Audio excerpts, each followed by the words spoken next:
Hej, og velkommen til tredje del af sommersøgning 2025. I dag der er vi nået til, at vi skal sætte blokkene op på vores baggrundsstof.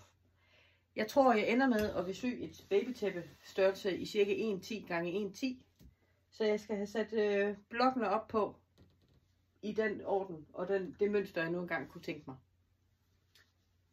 Metoden er den samme, om du vælger at gøre det på et stort stykke baggrundsstof, eller som jeg har gjort på det her tæppe, hvor jeg har syet dem på små blokke af 20 x 20. Er det ensfarvet, så har jeg sat en blok på noget ensfarvet, og så når de alle sammen er syet sammen, så har jeg et stort stykke stof og kan arbejde videre med. Det bestemmer du helt selv. I dag gør vi det, at jeg viser, hvordan man kan overveje, hvordan man kan sætte blokkene op, hvordan man sætter dem fast, og viser, hvordan man applikerer. Og om du gør det på et stort stykke baggrundsstof, eller på et 25 x 25 stykke stof, det er sådan set ikke så vigtigt. Metoden er præcis den samme. Lad os komme i gang. Jeg har hængt baggrundsstoffet op over en hjemmelavet designvæg, som sådan set bare er en svæveramme, hvor jeg har spændt noget flistof omkring. Så har jeg en fast væg og kan hænge stoffet op over. Du skal bruge dine blokke, alle dem du nu har lavet, og noget lim. Jeg bruger den blå her fra Odif. Hvordan du vil have blokkene til at være placeret på stoffet, det bestemmer du sådan set selv. Om du har lyst til at måle det hele op, så de hænger helt præcist i forhold til hinanden med, hvad ved jeg, 25 cm eller 40 cm imellem dem. Det bestemmer du sådan set selv. Det kan også være, at du bare lægger dem sådan lidt tilfældigt op, hvor du nu synes, de passer ind. Det bestemmer du selv. Metoden er den samme til, hvordan vi får det til at sidde fast. Jeg vil gerne have den her blok til at sidde her, så jeg tager min blå limstift og giver den en god klat. Placerer blokken og giver den lidt ekstra. Og så arbejder jeg videre med den lige om lidt. Men lige nu handler det om at få blokken placeret. Og den får lige en knappenål også, så jeg ved, at den bliver siddende. Sådan. Sådan placerer jeg alle blokkene, som jeg nu vil have dem. Og når jeg har dem i den rækkefølge og den orden, så tager jeg stoffet ned og arbejder videre med det på sybordet. Og det går vi hen til nu. Okay, vi fortsætter her på bordet, hvor det er lidt nemmere at se. Jeg starter med at give den, som jeg gjorde på det store stykke stof, en klat lim, så jeg ved, at den bliver liggende. Jeg vælger at centrere det sådan, så nogenlunde, så jeg har blokken placeret på den her form, eller på det her stykke baggrundsstof.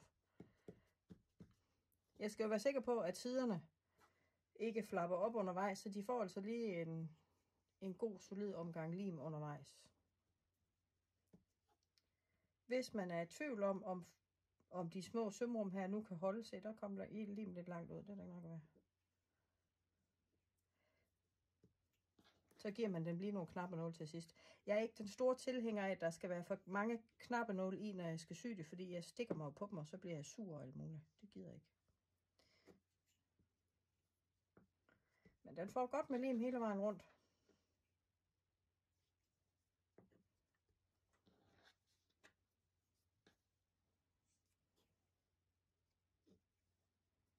Så, og lige en lille en, der skal vippes ind.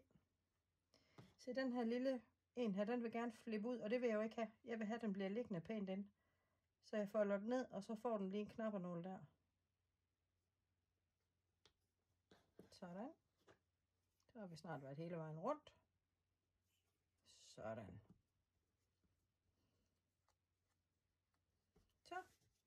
Så er den klar til, at jeg kan tage med over til symaskinen. Hvis du vil, så må du altså gerne sætte nogle flere nåle i, så du er sikker på, at de her de ikke flytter sig.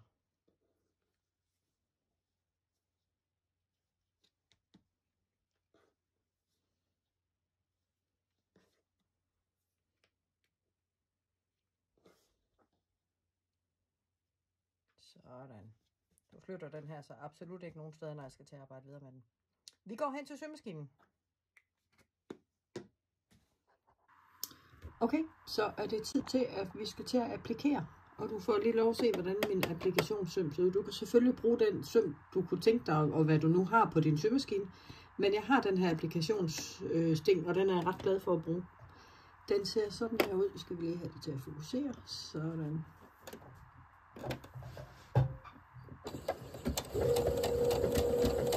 Den laver 3 livesten, og så slår den over og kører videre i 3 livesten. Det er meget effektfuldt. Lige se den frie her. Sådan ser den ud. Jeg starter som regel midt på en blok, så jeg ikke ender i i et hjørne lige fra starten af. Nålen skal lige ramme, nu skal jeg finde noget at pege med. Nålen skal ramme her på kanten ved siden af stoffet, så det er kun når nålen skal slå over, at den rammer blokken, ellers kører den på baggrundsstoffet.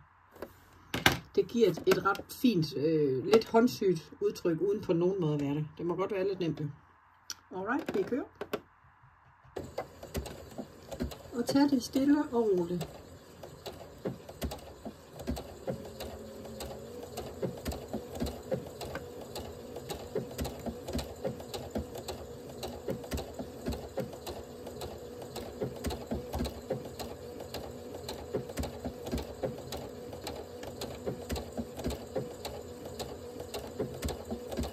Når vi kommer ned til hjørnet her, så tager vi det endnu mere stille og roligt.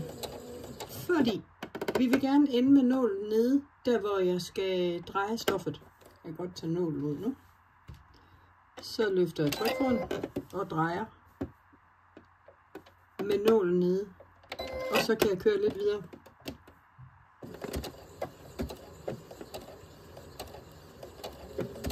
Sådan. Så er det ellers bare at køre hele vejen rundt.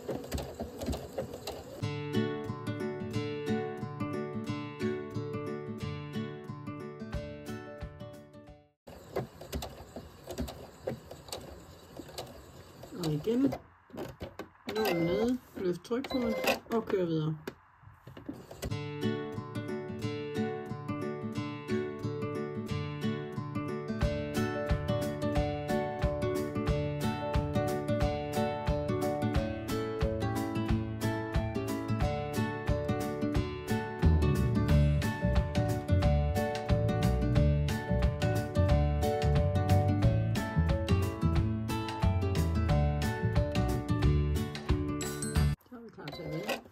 Og som du kan se her, og hele vejen rundt, så er alle de steder, vi har klippet snipperne af, der syr vi jo henover, så de er fikseret. Der sker ikke noget, der er ikke noget, der kan gå op. Det hele er syet, og i øvrigt så kvilter vi jo på et eller andet tidspunkt på den her blok, så det hele bliver fuldstændig fikseret. Vi kører videre.